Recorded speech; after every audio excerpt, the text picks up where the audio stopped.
के हिसाब से है ना ये यूज होता है। मैं आपको बताता हूँ इसकी एप्लीकेशंस कहाँ कहाँ है। बहुत ही ज्यादा अप्लाई तो होता है कंप्यूटर साइंस में, ठीक है। कंप्यूटर साइंस में ये अप्लाई होता है डिस्क्रीट मैथमेटिक्स। कहाँ कहाँ यूज होता है कंप्यूटर साइंस में, जैसे इमेज प्रोसेसिंग जो होती है और एनिमेशंस में यूज होता है, ग्राफिक्स में यूज होता है, नेटवर्किंग में यूज होता है, सॉफ्टवेयर इंजीनियरिंग में, ऑपरेटिंग सिस्टम में। तो कंप्यूटर साइंस में इसके इतने यूज हैं, ठीक है। उसके बाद आगे गूगल मैप में यूज होता है ये। गूगल मैप में कैसे, जैसे हम कोई भी पाथ फाइंड आउट करते हैं गूगल मैप पे, तो जो शॉर्टेस्ट पाथ फाइंड आउट करता है ना वो इसी की मदद से पता करता है डिस्क्रीट मैथमेटिक्स। डिस्क्रीट मैथमेटिक्स का एक पार्ट है ग्राफ थ्योरी। ये जो ग्राफ थ्योरी है ये इसी का पार्ट है डिस्क्रीट मैथमेटिक्स का, ठीक है। और बेसिकली ये बहुत ज्यादा यूज होता है डेली रूटीन लाइफ में। मैं बताता हूँ ग्राफ थ्योरी की शुरुआत कहाँ से हुई थी, क्या हुई थी, ये मैं बताऊंगा थोड़ी देर में आपको। पहले मैं आपको बताता हूँ इसकी एप्लीकेशंस कहाँ कहाँ है। तो गूगल मैप में, ठीक है, गूगल मैप में इसका यूज होता है शॉर्टेस्ट पाथ फाइंड आउट करने में, ठीक है। और ये शेड्यूलिंग प्रॉब्लम्स में, शेड्यूलिंग प्रॉब्लम्स जो है ना उसमें इसका बहुत ही जैसे ज्यादा यूज है। शेड्यूलिंग प्रॉब्लम मतलब जैसे जैसे पायलट हैं, एरोप्लेन उड़ाते हैं, तो उनकी एरोप्लेन्स की शेड्यूलिंग, ठीक है, टाइम टेबल की शेड्यूलिंग। शाम को जैसे किसी हॉस्पिटल में नर्सिस हैं तो नर्सिस का जो शेड्यूल बनाना होता है कि कौन कब किस समय कब आएगा, ये शेड्यूलिंग जो टाइम है प्रॉब्लम्स हैं, इनमें डिस्क्रीट मैथमेटिक्स यूज होता है। बेटा मैसेज करते रहना, कहीं कोई दिक्कत आए तो प्लीज, क्योंकि मैं आपकी आवाज़ नहीं सुन पाऊंगा। लेकिन इसमें ठीक है, वॉइस क्लियर है, but video is not so clear, video is not so clear. देखता हूँ बेटा एक बार। तो अच्छा, एक एनालॉग क्लॉक में डिस्क्रीट मैथमेटिक्स का यूज होता है।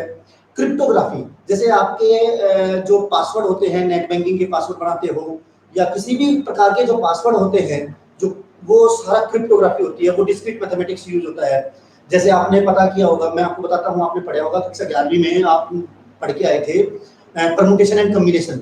तो परमुटेशन और कम्बिनेशन में आप क्या पता करते थे, आप पता करते थे कि सर जैसे कितने डिजिट के कितने नंबर्स बनाए जा सकते, जैसे सॉरी, जैसे मुझे मोबाइल 10 डिजिट का मोबाइल नंबर बनाने हैं तो मैं कितने बना सकता हूँ भाई। फर्स्ट डिजिट ये नहीं होनी चाहिए, ये आपने खूब पढ़ाया कक्षा 11वीं में परमुटेशन और कम्बिनेशन। तो इसी पासवर्ड्स की जैसे लेंथ डिसाइड करते हैं, वो सारा क्रिप्टोग्राफी में यूज होता है सारा। तो डिस्क्रीट वहाँ, और ग्राफ थ्योरी केमिस्ट्री में यूज होती है ये ग्राफ थ्योरी।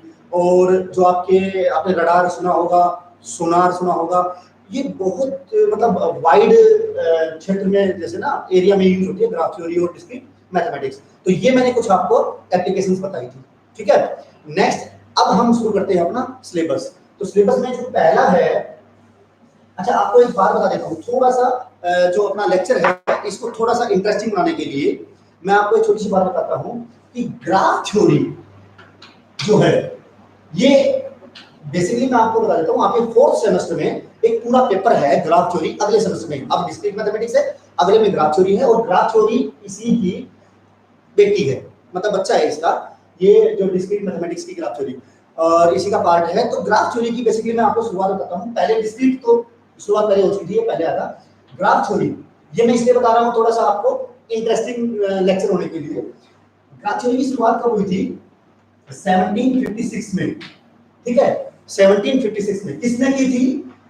लियोनहार्ड आइलर ने। आपने खूब सुना होगा लियोनहार्ड आइलर, जो आइलर मैथमेटिशियन थे।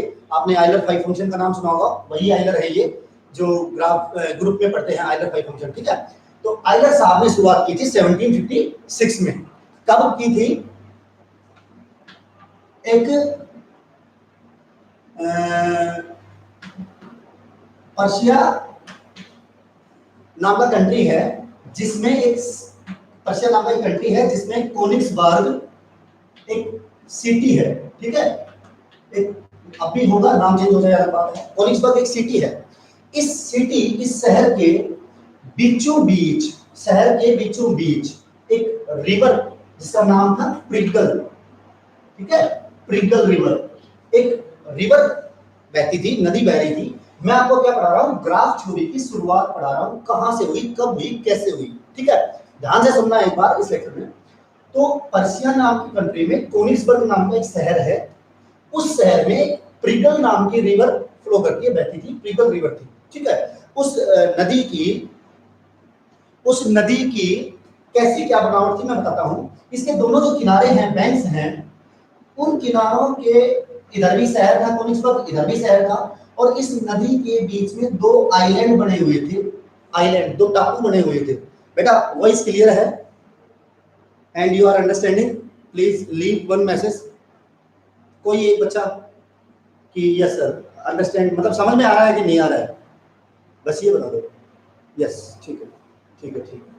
तो जो आपका ये है प्रिगल जो रिवर है, ये इस प्रकार से है कि शहर इसके दोनों साइड में था और यहाँ दो आइलैंड बने हुए थे, दो टापू बने हुए थे, ठीक है।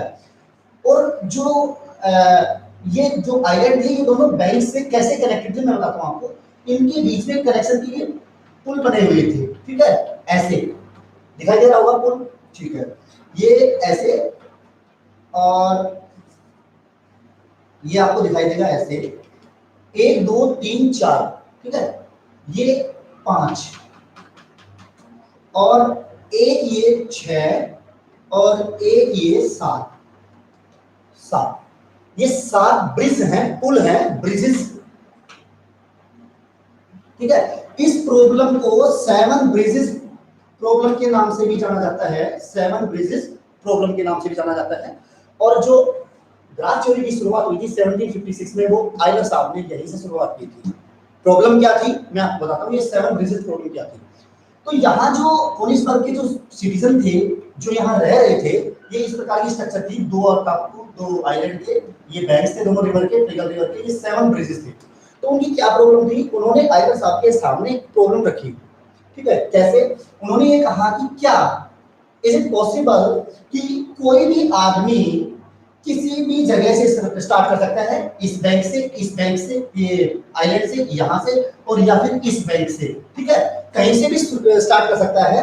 क्या ऐसा पॉसिबल है कि हर ब्रिज को क्रॉस करे एग्जैक्टली एक बार, मतलब बिना रिपीट किए क्या हर ब्रिज क्रॉस किया जा सकता है? एक बार हम करके देखते हैं, देखना जरा। मैं यहां से स्टार्ट करता हूं, यहां आ गया, यहां आने के बाद मैं यहां चलता हूं और यहां आ जाता हूं, देखो यहां आ गया। अब मैं यहां से दो बात है, या तो मैं इधर जा सकता हूं या मैं इधर आ सकता हूं। अगर मैं इधर जाता हूं तो अब देखो यहां से निकलने के 3 रास्ते हैं, ये तीनों ब्रिज, लेकिन क्या है कि ये भी एक बार आ चुके, एक बार ये आ चुके, एक बार ये दोबारा से ट्रेस हो जाएगा। और अगर मैं इधर आता हूं तो यहां आने के बाद अब मैं वापस नहीं जा सकता, इससे इधर नहीं जा सकता और इससे इधर नहीं जा सकता, ठीक है। तो उनकी प्रॉब्लम क्या थी कि सातों ब्रिज में इस प्रकार से कनेक्टेड थे ये कि सातों ब्रिज एग्जैक्टली एक बार कवर करने हैं।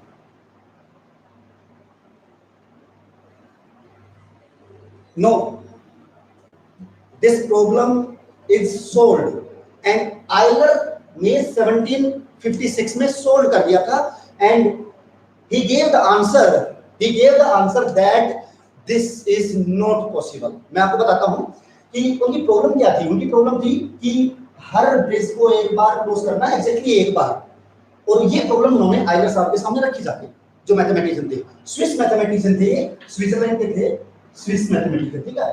तो क्या हुआ कि उन्होंने इसको है ना क्या किया, पूरी की पूरी इस प्रॉब्लम को है ना ग्राफ में कन्वर्ट कर दिया।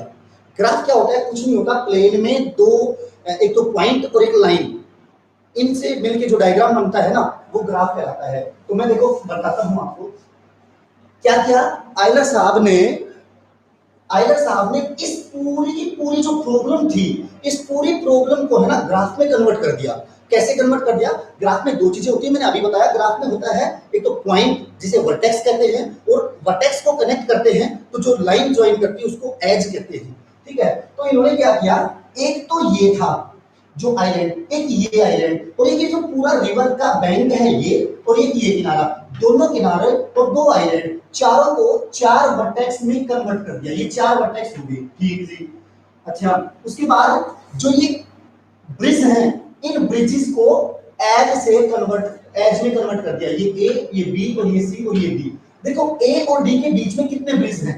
ये ए है, ये बी है, ये आपका डी है और ये आपका सी है।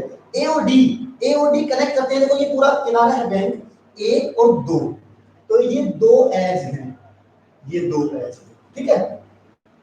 और डी और बी के बीच में कितनी एज आएंगी, एक तो ये एज एक ये एज, दो ब्रिज हैं तो ये दो ब्रिज बन जाएंगे, ठीक है।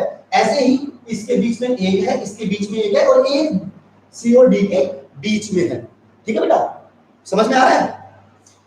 तो इस पूरी की पूरी प्रॉब्लम को यहां कन्वर्ट कर दिया और फिर उन्होंने यहां ग्राफ थ्योरी की शुरुआत करके और ग्राफ थ्योरी के जो रिजल्ट्स इन्होंने दिए थे उन रिजल्ट्स का यूज करके उन्होंने कहा कि your problem is solved and such a walk is not possible. इस प्रकार की जो वॉक आप चाहते हैं एग्जैक्टली एक बार ये पॉसिबल नहीं है, ठीक है।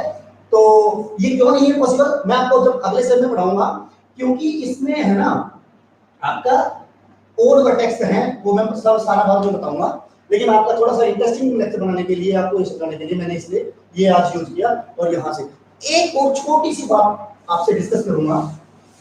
जो ग्राफ थ्योरी की शुरुआत हुई थी, आपने बचपन में खूब किया होगा, वैसे तो अभी भी आप बचपन में ही हैं, सारे नहीं थे।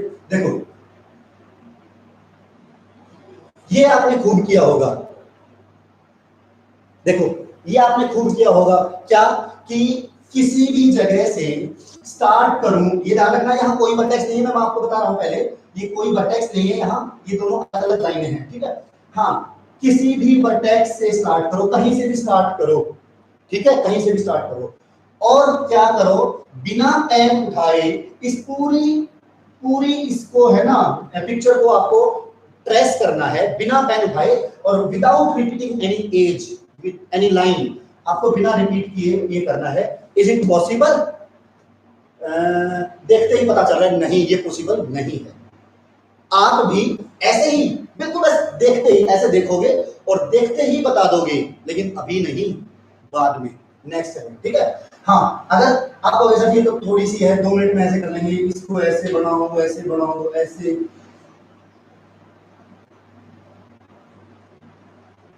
ऐसे। अब अब अब पॉसिबल है तो सर देखेंगे, थोड़ा सा टाइम लगेगा। ये जो वर्टेक्स है ना, इसके ऊपर कितनी ये एज इंसिडेंट है, बस ये काउंट करनी है, ये ये काउंट करते ही हम बता देंगे, विदाउट ट्रेसिंग हम बता देंगे। ये आइलर साहब ने फार्मूलेज दिए हैं, वो फार्मूले में आपको बाद में बताऊंगा। हाँ, वो जो प्रॉब्लम थी आपकी, ये यस, ये भी वही बात है, इसमें भी ये पॉसिबल नहीं होगा। आप बिना पेन उठाए ट्रेस नहीं कर सकोगे। वो जो बचपन में पेज वाला करते थे ना काम, उसकी बात नहीं हो रही है, ठीक है। हाँ ठीक, अब कर सकते हो आप, अब कर सकते हो। अब लेकिन ऐसा होगा, जहां से चलोगे ना वहीं वापस नहीं आओगे बिना ट्रेस किए हुए, आपको दूसरी जगह रहना पड़ेगा, रुकना दूसरी जगह पड़ेगा। यहां से शुरू करोगे तो यहां आएगा, यहां से आ जाओगे। और अब तुम ये भी कर सकते हो कि जहां से शुरू किया था वहां वापस भी आ सकते हो, हर एज को एग्जैक्टली एक बार कवर करते हुए, ट्रेस करते हुए, ठीक है। This is your all about starting of graph theory. Now come to the topic of discrete mathematics में सबसे पहले लॉजिक, सबसे पहले लॉजिक, ठीक है। लॉजिक देखो बेटा क्या होता है। एक छोटा सा क्वेश्चन पूछता हूं आपसे ही, सभी से, ध्यान से देखना, दिखाई ना दे तो बता देना। ये घड़ी है, ये दूसरी घड़ी है, ये तीसरी घड़ी है, तो इसमें क्या आएगा। एक 10 सेकंड का टाइम है, आप देखो, एक ये है, एक ये है, एक ये है और एक ये है, क्या आएगा।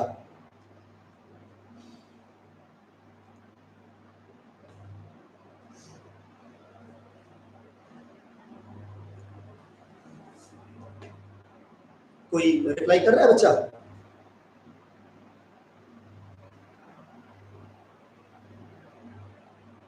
मैं करता हूं।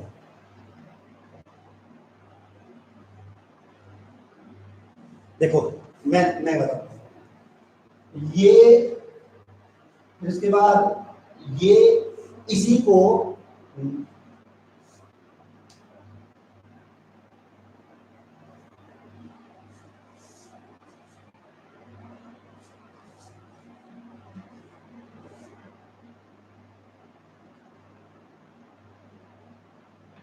आई थिंक ये आएगा ज्योति,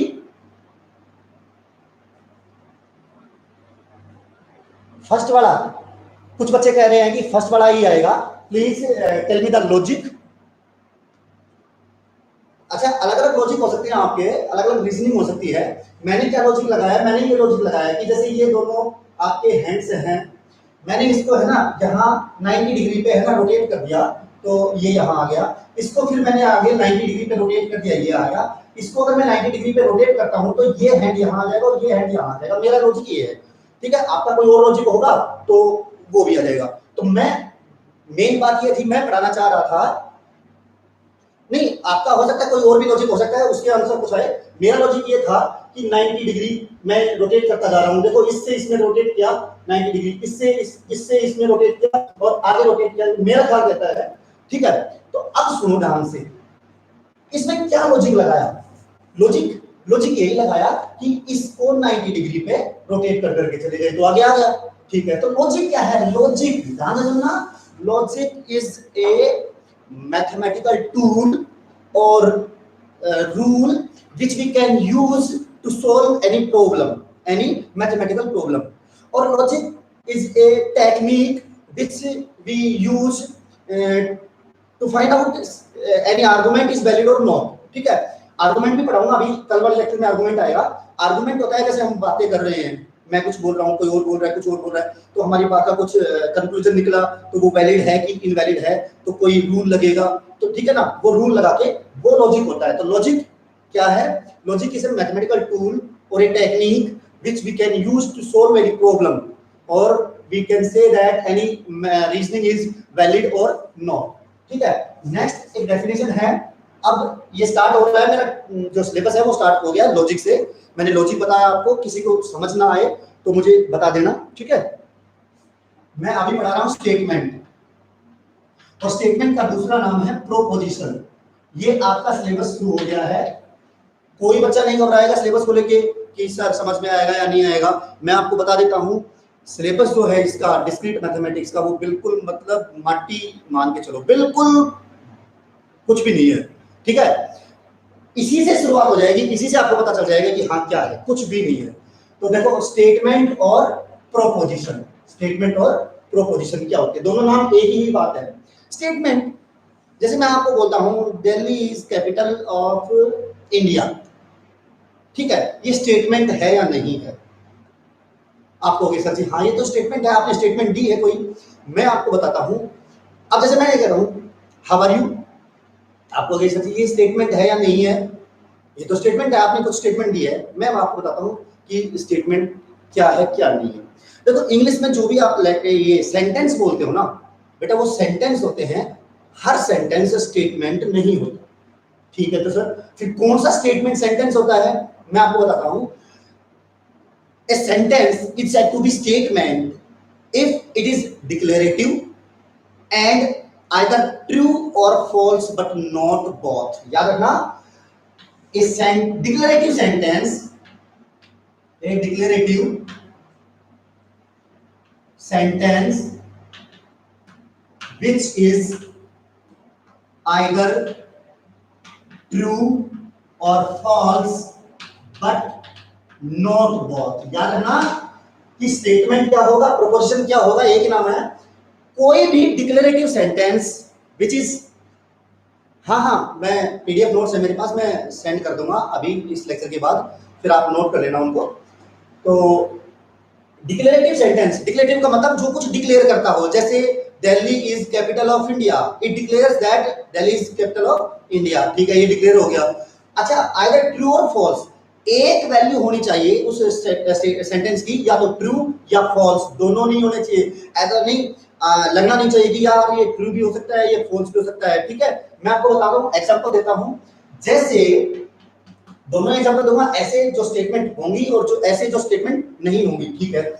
फॉर एग्जांपल जैसे स्टेटमेंट का एग्जांपल लेता हूं मैं, तो सबसे पहला जो मैं बोल रहा हूं वही है, Delhi is capital of Haryana. अरे वाह सर, अभी इंडिया की थी, अभी हरियाणा की आ गई। हाँ, Delhi is capital of Haryana, it is a declarative sentence, it declares that, आपको समझ में आ गया क्या डिक्लेयर कर रहा है, इट इज आइदर ट्रू और फॉल्स बट नॉट बोथ, ये या तो ट्रू होगा या फॉल्स होगा, लेकिन दोनों नहीं होगा। अगर ऐसा कोई सेंटेंस है वो स्टेटमेंट कहलाएगा। ठीक है, तो देखो, Delhi is capital of Haryana, sir this is true और फॉल्स? Sir false, obviously. बताओ सर, फॉल्स, ट्रू तो नहीं है, तो ये फॉल्स है। ठीक है जी, ये स्टेटमेंट है। नेक्स्ट, 3 + 3 = 6, ये सेकंड है। 3 + 3 = 6। हाँ सर, 3 और 3 ऐड होके 6 ही होता है। Yes, this is A statement because it declares that if we add 3 into 3 we get 6, this is true।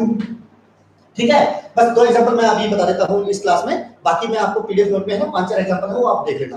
ठीक है, नेक्स्ट, अब वो एग्जांपल लेता हूं मैं जो स्टेटमेंट नहीं है, जैसे x + y = 3 and x, y belongs to natural numbers।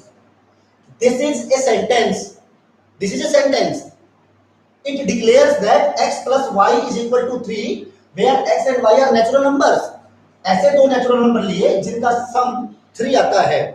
ठीक है, और ये तो बेटा दिस इज ट्रू और फॉल्स, दिस इज ट्रू और फॉल्स, वी कैन नॉट से, क्योंकि ये दोनों नेचुरल नंबर हैं, x + y दोनों नेचुरल नंबर हैं, उनका सम है वो 3 है। ठीक है, अगर मैं x और y की जगह 1 + 2 ले लूं, तब ये 1 + 2 3 हो जाएगा। ठीक है, इस केस में ये ट्रू हो जाएगा जब x और y 1 और 2 हो जाएंगे। ठीक है, लेकिन अगर मैं ये दोनों 2 + 2 कर दूं, अब तो ये ट्रू नहीं है, 2 + 2 इज नॉट इक्वल टू 3। सो, और दोनों नेचुरल नंबर हैं, x और y दोनों नेचुरल नंबर हैं, तो एक केस में ऐसा लगा जब मैंने 2 वैल्यू ली तो ये फॉल्स आया, एक केस में ऐसा लगा कि ये ट्रू आया। ठीक है, कोई फिक्स वैल्यू नहीं है, ये ट्रू भी हो सकता है और ये फॉल्स भी हो सकता है। कहने का मतलब ये देखो, अब मैं बताता हूं, ये जो सेंटेंस है ये आपका इन नंबर्स के साथ, नेचुरल नंबर्स के साथ ट्रू भी हो सकता है और फॉल्स भी हो सकता है। सर ट्रू कब हो सकता है? जब 1 + 2 ले लूं। फॉल्स कब हो सकता है? जब मैं 2 + 2 ले लूं। तो इसकी 2 वैल्यू आ रही है, ट्रू भी हो रहा है और फॉल्स भी हो रहा है। मैंने आपको ये कहा था कि ऐसी sentence which is either true or false but not both is called a statement। this is not a statement। अच्छी तरह से समझ गए? और सुनो दूसरा, how are you, आपसे पूछ रहा हूं how are you।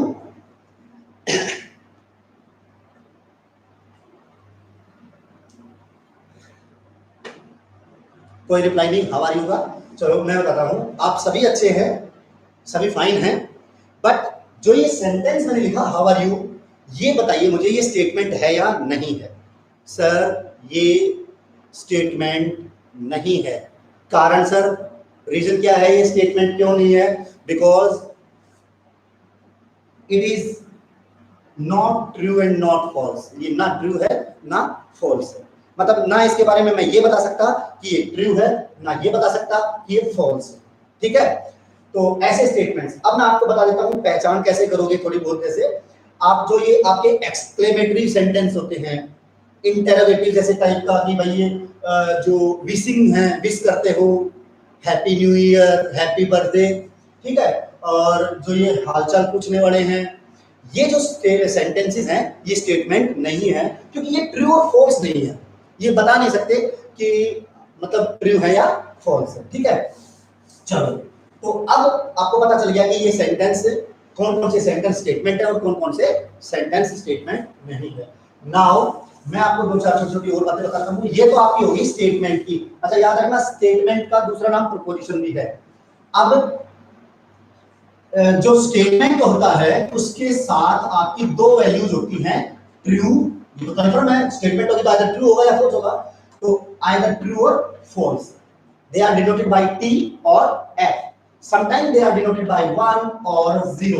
0 is denoted by f and 1 is denoted by, मतलब true is denoted by 1।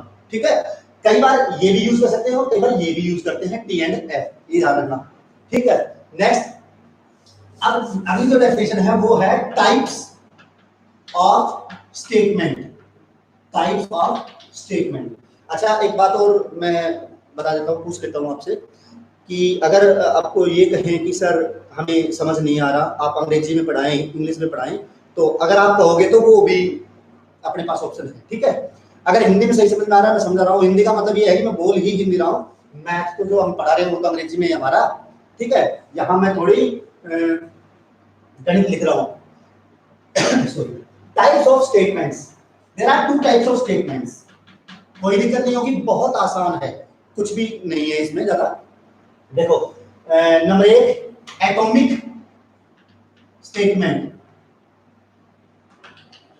और एक है मोलिकुलर स्टेटमेंट। इस मोलिकुलर का दूसरा नाम और है compound statement. Compound statement atomic और हाँ एटॉमिक ही है, और सिंपल। एटॉमिक का एक दूसरा नाम और simple statement. Simple statement, atomic और सिंपल, और मोलिकुलर और कंपाउंड। जैसा कि आप मेरे ख्याल से केमिस्ट्री पढ़ते भी होंगे, पढ़ के भी आए होंगे कुछ बच्चे, एटॉमिक और मोलिकुलर केमिस्ट्री में पढ़ के आए हो, तो दोनों का नाम से ही जैसे पता चल रहा है, atomic, I think atom is the smallest unit of objects. मतलब एटम के बाद कुछ नहीं होता मेरे ख्याल से, ऐसा होता है, ये परमाणु जिसे बोलते हैं शायद। एटम सबसे लास्ट यूनिट है। सिंपल मतलब बिल्कुल सिंपल। कंपाउंड मतलब कंपाउंड का मतलब जो जुड़ के बने होते हैं, दो चीज या तीन चीज या चार चीजों से मिलके बने होते हैं। मॉलिक्यूल भी आपका यही होता है, मॉलिक्यूल एटम से मिलके बना होता है, ठीक है। तो एटॉमिक स्टेटमेंट और मॉलिक्यूलर स्टेटमेंट। एटॉमिक में बताता हूं, statement which is not connected, एक मिनट को, अभी एक मिनट बताता हूं मैं आपको। एटॉमिक, मॉलिक्यूलर जो आपकी स्टेटमेंट होती है वो होती है एक से ज्यादा स्टेटमेंट, दो या दो तीन इनसे मिलकर बनी होती है, ठीक है।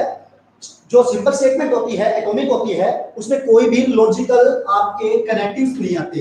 लॉजिकल कनेक्टिव्स भी बताऊंगा मैं कौन कौन से होते हैं logical connectives. Atomic statement which not involves logical connectives, जो लॉजिकल कनेक्टिव्स ना इन्वॉल्व करती हो। कौन कौन से? जैसे और, एंड, नॉट, ठीक है, ये आपके कनेक्टिव्स हैं, जो कनेक्ट करते हैं स्टेटमेंट्स को। मॉलिक्यूलर, टू और मोर, मतलब एक से ज्यादा, दो या दो से ज्यादा statements which are connected by some logical connectives are called molecular और compound statements। जैसे सर आप एक एग्जांपल दो, जैसे RPS college is in Haryana and Haryana is in India, ठीक है। RPS college is in Haryana and Haryana is in India. This is a molecular statement because there are two statements which are connected by a logical connectives and। अगर मैं इनको अलग अलग लेता हूं, इसको अलग statement, RPS college is in Haryana, ठीक है, तो ये अकेली सिंपल स्टेटमेंट है, एटॉमिक स्टेटमेंट है। ये अकेली हरियाणा इज इन इंडिया, ये अकेली सिंपल स्टेटमेंट है, एक स्टेटमेंट है, ठीक है। और अगर इनको जोड़ दिया जाए या और बोल दूं या कुछ और कह दूं, ठीक है, तो ये हो जाता है आपका मोलिकुलर और compound statements which are connected by two or more statements, simple statements which are connected by some logical connectives, ठीक है। नेक्स्ट आगे बढ़ते हैं और एक डेफिनेशन आती है आपको दिखा दी example. Mohan is a boy and he study in 8th standard. This is a molecular statement, this is a molecular statement और कंपाउंड स्टेटमेंट। नेक्स्ट आता है आपका ट्रुथ टेबल। मैं आपको बताता हूं, एक बात ध्यान से सुनना, कोई भी जो स्टेटमेंट है आपकी, उस स्टेटमेंट के साथ दो चीजें हमेशा कनेक्ट होती हैं, दो वैल्यूज कनेक्ट होती हैं, एक टी ट्रू और एक फॉल्स एफ, ठीक है। दो ट्रुथ वैल्यूज कनेक्ट होती हैं और एक ऐसी table which shows all truth values of statement compound हो चाहे सिंपल हो, वो कहलाती है आपकी ट्रुथ टेबल। ठीक है, ट्रुथ टेबल कैसे बनाते हैं मैं आपको बताता हूं। अगर मेरी एक ही स्टेटमेंट है, पहले मैं आपको नोटेशन बताता हूं, पहले आपको नोटेशन बताता हूं कि जो आपकी स्टेटमेंट्स हैं उनको डिनोट किससे करते हैं। Small letters P, Q, R, S and so on. जो जैसे नोटेशन का मतलब मैं आपको बताता हूं, जैसे हम कक्षा 11वीं में सेट पढ़ते हैं, कक्षा 11वीं में सेट पढ़ते हैं, सेट को डिनोट करते हैं कैपिटल ए, कैपिटल बी या कैपिटल एक्स, कैपिटल वाई, जैसे ऐसे 1 2 3 ऐसे सेट थ्योरी में ऐसे डिनोट करते हैं ना। तो ये नोटेशन है सेट की, कैपिटल लेटर्स। तो ऐसे ही स्टेटमेंट्स की नोटेशन है वो small letters P, Q, R, S की। कहोगे सर एग्जांपल दो, जैसे P such that, P such that इसका मतलब ये है कि पी एक स्टेटमेंट है, this is a computer, this is a computer. ठीक है, तो पी। क्या वो राम इज ए टीचर, ऐसे। तो ऐसे लिखेंगे स्मॉल लेटर्स पी और क्यू, और फिर उसके बाद स्टेटमेंट लिखेंगे सच दैट लिखा के। इसका मतलब ये स्टेटमेंट है, ये स्टेटमेंट। और अगर मैं यहां कहूं P and Q, P and Q, इसका मतलब है ये एक मोलिकुलर स्टेटमेंट है, मोलिकुलर स्टेटमेंट है which are connected, P and Q are connected by and. This is a computer and Ram is a teacher. Okay, चलो बेटा नेक्स्ट देखो आगे। तो मैं ट्रुथ टेबल पढ़ा रहा था। अगर मेरे पास एक ही स्टेटमेंट है तो मेरे पास दो पॉसिबिलिटीज हैं, T एंड F। तो ये स्टेटमेंट क्या हो सकती है, या तो आइदर ट्रू हो सकती है या फॉल्स हो सकती है। दो ही पॉसिबिलिटी है, आइदर ट्रू और फॉल्स। अगर मेरे पास ध्यान से सुनना, अगर मेरे पास दो स्टेटमेंट है तो जो ट्रुथ टेबल बनाएंगे उसमें ट्रुथ वैल्यूज की पॉसिबिलिटीज कितनी होंगी, कैसे होंगी। हाँ भाई, दो स्टेटमेंट है तो इसकी पॉसिबिलिटी कितनी है, एक स्टेटमेंट के साथ हमेशा दो ही वैल्यू कनेक्ट होती हैं, आइदर दिस इज ट्रू और फॉल्स, और आइदर दिस इज ट्रू और false, either this is true और फॉल्स, और आइदर दिस इज ट्रू और फॉल्स। तो कितनी होगी पॉसिबिलिटी मेरे पास, चार। कैसे देखो, और चार पॉसिबिलिटी बताता हूं कौन कौन सी हैं। ऐसे बनाना पॉसिबिलिटीज पी और क्यू में से। भाई हो सकता है पहले पी, ये पी और ये टेबल बना रहा हूं, ट्रुथ टेबल बनाना सिखाता हूं। अगर एक ही है तो ये बन जाएगा, अगर एक ही स्टेटमेंट है तो ये बन जाएगा। अगर स्टेटमेंट दो है तो पॉसिबिलिटीज आएंगी चार। चार कैसे कैसे हो सकता है, कॉम्बिनेशन देखना, हो सकता है दोनों ट्रू हो, भाई पी भी ट्रू हो, क्यू भी ट्रू हो सकता है दोनों फॉल्स हो सकता है ये ट्रू ये फॉल्स, हो सकता है ये फॉल्स ये ट्रू हो। There are four possibilities. तो कैसे लिखेंगे, ट्रू ट्रू। एक पैटर्न बता रहा हूं, फिक्स पैटर्न याद रखना ट्रुथ टेबल लिखने का हमेशा। पहले जो टेबल होगी, अच्छा आपको कितनी पॉसिबिलिटी है ये बता देता हूं। जितनी स्टेटमेंट है, अगर मान लो n स्टेटमेंट है तो 2 रेज़ टू पावर n, ये हमेशा मेरे पास आपकी पॉसिबिलिटीज आएंगी। अगर एक स्टेटमेंट है तो 2 रेज़ टू पावर 1 बराबर 2, मतलब 2 पॉसिबिलिटीज, आइदर ट्रू और फॉल्स। अगर दो हैं तो 2 रेज़ टू पावर 2 मतलब 4। चार पॉसिबिलिटी बताओ आपको कौन सी आएंगी, ठीक है ये। अगर 3 है तो 8 पॉसिबिलिटी आएंगी। लिखने का तरीका क्या है, कैसे लिखना ट्रुथ टेबल में, पी और क्यू लिखना, पी दोनों। अच्छा कितनी पॉसिबिलिटीज आई मेरी, 4।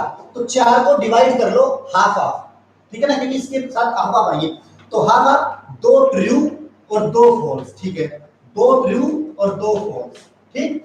इसके बाद फिर इसका हाफ कर दो, एक ट्रू एक फॉल्स, एक ट्रू एक फॉल्स। बेटा चारों पॉसिबिलिटी बन गई। देखो कैसे, सर मैंने आपको यही बताया था, हो सकता है दोनों ट्रू हो सकता है दोनों फॉल्स हो सकता है पहली ट्रू दूसरी फॉल्स, हो सकता है पहली फॉल्स दूसरी ट्रू। चार पॉसिबिलिटी बन गई। सर अगर स्टेटमेंट हुई मेरी पी क्यू आर, तो पॉसिबिलिटीज कितनी बनेगी, 8 पॉसिबिलिटीज बनेगी 8। हो सकता है तीनों ट्रू हो सकता है तीनों फॉल्स हो सकता है पहली दो ट्रू फॉल्स, समझ गए ना, 0 0 1 1 0 0 1 1 1 0 0 0 ऐसे। तो 8 का 4 कर दो आधा, true true true true false false false false, 4 true 4 false. दूसरे में 2 2 कर दो, 2 ट्रू 2 फॉल्स, 2 ट्रू 2 फॉल्स। अब उसका कर दो, true false true false true false true false. बेटा देखो तीनों ट्रू तीनों फॉल्स, 8 पॉसिबिलिटी हैं इसमें, सारी पॉसिबिलिटीज आ रही है 8 की 8, ठीक है। ये ट्रुथ टेबल ऐसे बनती है। तो ट्रुथ टेबल आपकी ये हो गई। अब आते हैं, कितना टाइम हो गया? 37। अभी और पढ़ते हैं थोड़ा सा, 10 मिनट। हाँ भाई बेटा, एक बार एक छोटा सा रिप्लाई और दे दो कि समझ में आ रहा है कि नहीं आ रहा। बस एक छोटा सा रिप्लाई, सुनाई दे रहा है सभी को सही से, समझ में आ रहा है कि नहीं आ रहा है? ठीक, चलो नेक्स्ट देखो बेटा। तो अब नेक्स्ट है logical connectives. Some basic logical connectives, some basical logical connectives. बस बेटा thank you. Some basic logical connectives, there are 3 basic logical connectives. 3 basic logical connectives हैं हमारे डिस्क्रीट मैथमेटिक्स में, हम पढ़ते हैं। एक है हमारा एंड, एक हमारा है और एक हमारा है नॉट। ये 3 ही हैं बेसिक। तो फिर सर वो जो आते हैं XOR, NOR, है ना, नॉट, NAND, बेटा ये सारे इन्हीं की सहायता से बनते हैं। ये बेसिक हैं, ये इन्हीं का एक्सटेंडेड रूप है। इन दो से मिलके जैसे दूसरा नोर बन जाएगा और XOR बन जाएगा, ठीक है, इन दोनों से NAND बन जाएगा। तो ये है, तो बेसिक हमारे कौन कौन से हैं? बेसिक है एंड, और नॉट। पहला जो है हम पढ़ रहे हैं एंड, और इसका दूसरा नाम भी है कंजंक्शन। मैं आपको बताता हूं, जब मैं ये टॉपिक पढ़ रहे हैं हम डिस्क्रीट मैथमेटिक्स, इसमें हम पढ़ेंगे हमेशा, इसमें हम ये नाम पढ़ेंगे कंजंक्शन। पेपर में भी कंजंक्शन के नाम से आएगा हमारा, तो आप इसको ध्यान रखना, मेन तो कंजंक्शन, ठीक है। कंजंक्शन करते हैं, जैसे मैं बताता हूं आपको, ये जो कनेक्टिव्स हैं ये काम कब आते हैं? जब हमारी 2 या 2 से ज्यादा स्टेटमेंट्स होती हैं, उनको कंबाइन करने के काम आते हैं, कनेक्ट करने के काम आते हैं, एक कंपाउंड, एक स्टेटमेंट बनाने के काम आते हैं, ठीक है जी। तो कंजंक्शन कैसे करते हैं? If P and Q are 2 statements, 2 simple statement कह दो या स्टेटमेंट कह दो, तो ये सिंपल ही है, अकेली है ना, ये सिंपल ही है, ठीक है। आर 2 स्टेटमेंट्स, ठीक है ना। मेरे पास 2 स्टेटमेंट है P और Q, देन कंजंक्शन, ध्यान से सुनना, conjunction of P and Q is, P and Q is given by P and Q। याद रखना ये डेफिनेशन पेपर में, अगर 2 नंबर में, छोटे पेपर में, जैसे नंबर में आ जाए, कम नंबर में, 1 या 2 नंबर में, कि डिफाइन कंजंक्शन, ऐसे आ जाए डिफाइन कंजंक्शन, कि कंजंक्शन डिफाइन करो क्या होती है। तो आपको बताता हूं, हमेशा आप ये करना कि 2 स्टेटमेंट है P और Q, तो जो उनकी कंजंक्शन है ना, वो कैसे डिफाइन होती है? P and Q। कुछ नहीं करना होता, दोनों स्टेटमेंट्स के बीच में एंड लगाना होता है, ये कंजंक्शन हो जाएगा आपका, ठीक है। तो कंजंक्शन क्या होगी? P and Q, ये बनेगी P and Q, ठीक। It is denoted by, notation बताता हूं, it is denoted by P meet Q। ये याद रखना, मैं आपको बताता हूं, 3 साइन है मेरे, 3 साइन, मैंने 3 कनेक्टिव बताए, एंड, और, नॉट, ठीक है। तो एंड का जो साइन है वो है ये उल्टा वी, नीचे, ठीक है, इसको बोलते हैं मीट, MEET, मीट। और का है वी, इसको बोलते हैं ज्वाइन, ठीक है।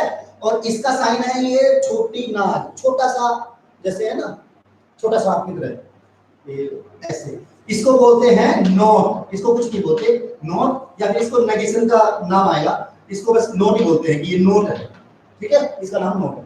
चलो, तो 2 स्टेटमेंट्स हैं अगर मेरी P और Q, तो उनकी जो कंजंक्शन होगी वो हो, बेटा एक बार कमेंट में बता देना जब भी आपको क्लास ओवर करनी हो, थक जाओ, ठीक है। हाँ, क्योंकि आज सांस नहीं ले रहा मैं, पहला दिन है ना। P और Q की 2 स्टेटमेंट्स हैं, उनकी कंजंक्शन जो करनी है वो हमेशा याद रखना, कंजंक्शन हमेशा होगी P लिख दो, पहले सिंपल है कंजंक्शन करना, P लिख दो और Q लिख दो, बीच में दोनों के एंड डाल दो, ठीक है जी। अच्छा, ये इसकी नोटेशन क्या है, कैसे डिनोट की जाती है? P meet Q। अगर कभी आपको ये मिल जाए जैसे आर मीट एस, समझ जाना एक आर और एक एस दो स्टेटमेंट है और दोनों के बीच में ये उल्टा वी है, मतलब मीट है तो दोनों का एंड किया गया है, मतलब कंजक्शन किया गया है। आई थिंक समझ में आ गया, ठीक है। अच्छा, इसकी ट्रुथ टेबल रखता हूं, ध्यान से सुनो, कुछ भी नहीं है, बहुत आसान है। और भाई अगर अभी समझ में नहीं आ रहा तो एक बार वीडियो दोबारा चला के देख लेना, यूट्यूब पे फ्री रहेगी, ठीक है। अच्छा, जब भी ना समझ में आया तो मेरा व्हाट्सएप नंबर है, कॉल करो, व्हाट्सएप करो, कुछ भी कभी भी पूछो है। हाँ भाई देखो, truth table of P meet Q, P meet Q की ट्रुथ टेबल अगर आपको लैंग्वेज में बताना हो, लैंग्वेज में, तो कैसे बताओगे पी मीट क्यू की truth table? P meet Q या फिर conjunction of P and Q, ये तो क्या कंजंक्शन पी मीट क्यू और P meet Q is true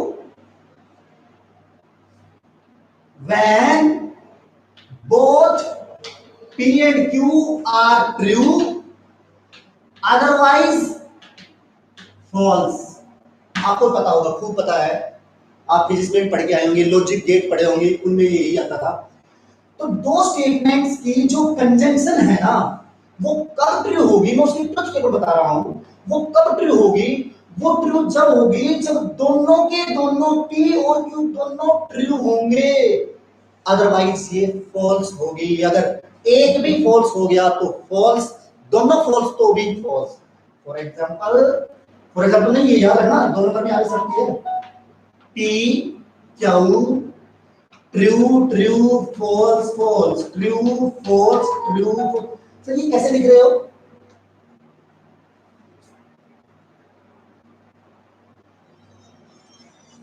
हाँ कैसे सर, ये कैसे लिखा? अभी समझाया था, बताया था आपको, दो ट्रू दो, अगर दो स्टेटमेंट है तो चार की बनती है, ठीक है। अच्छा भाई ठीक है।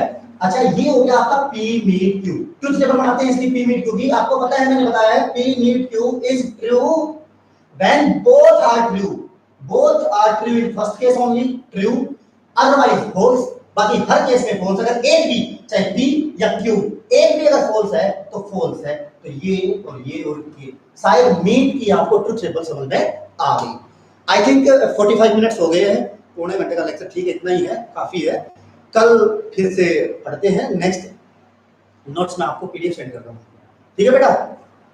एक छोटा सा रिप्लाई कर दो कि कमेंट बॉक्स में कि हाँ सर ठीक है, इतना ही पढ़ना है, और अगर ज्यादा पढ़ना हो तो आप बता सकते हैं।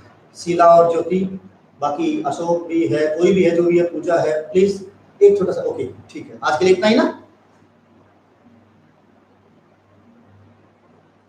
ठीक है बेटा। मैं नोट्स भेज दूंगा, आप उनको अपने नोटबुक में, मैंने बताया था, अच्छे से नोट कर लेना, बहुत सुंदर सी नोटबुक ले लेना है और उसको नोट कर लेना। Thank you.